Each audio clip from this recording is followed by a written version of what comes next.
Hey, what's happening, guys? Today's video is going to be a quick update about my Impala, and specifically, I've decided to change my exhaust setup. Now, currently, right now, I have long tube headers on this car, and I've loved them. They've worked great. They sound awesome. They've been fantastic. But over the last couple of months that I've been driving this car, every time I go out of my driveway or a speed bump or something like that, I end up scraping.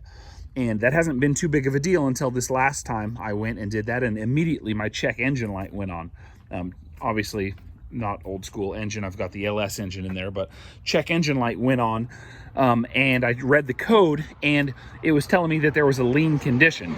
So I immediately knew what had happened. So when you scrape your exhaust, specifically on long tube headers, it creates a break in usually the manifold itself, or in this case I just knocked my exhaust manifold gasket loose. It breached that, air got in, and now it's like sounding really funny when I'm driving the car, and I can tell that it's an exhaust leak. So I'll show you underneath the car. You can see how low it is under here.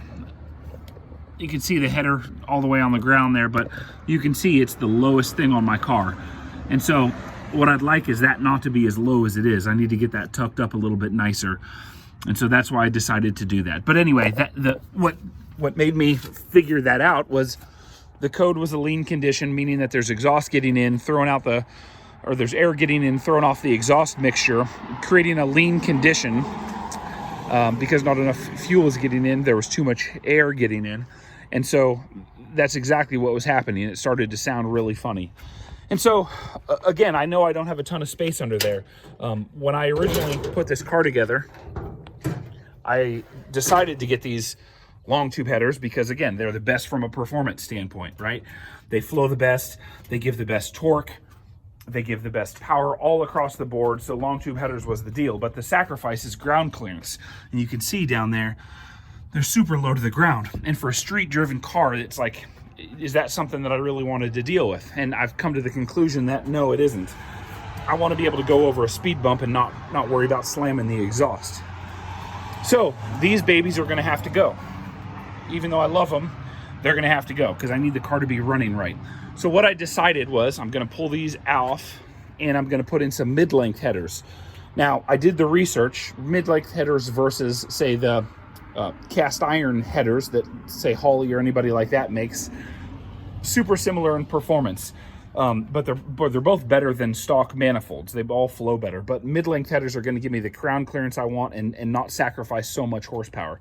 Again, it's not too big of a deal for me because this isn't a race car. This is just, you know, a driver for me.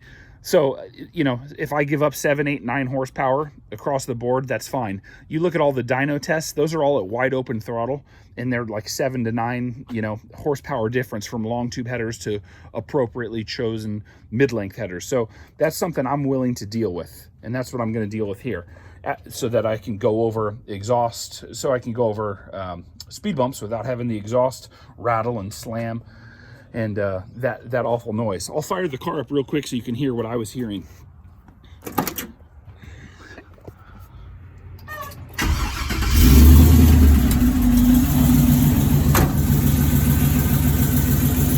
So you can hear the exhaust here.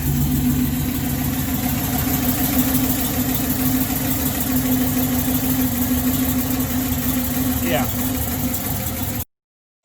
My little cam is loping.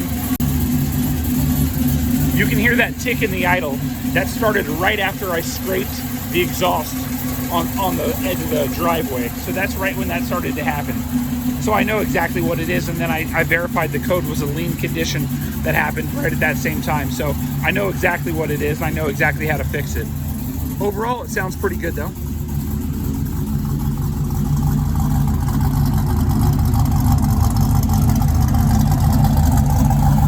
So I'm going to give up a little power. I'm going to go with those mid-length headers. Now, there's not a lot of companies that make headers specifically for these B bodies, but I found that anything for a first-gen Camaro, 67 to 69, tends to fit pretty well and fit around the power steering pump or the steering box, which is the big deal. So that should work. I'll give an update video once I actually get those mid-length headers in place. after that, I should be off to the races and shouldn't have any more issues scraping. And more importantly, I'm not gonna have that super low ground clearance that I'm worried about right now, about scraping everything. So kind of a trade-off. I'm willing to give up a little bit of power for better drivability for a street car. So there you guys go. Anyway, hope you enjoyed the video. Feel free to subscribe if you guys are into this car stuff that we're posting. We post a video every week. We'd love to have you along for the ride. You guys take care, be safe, talk to you soon.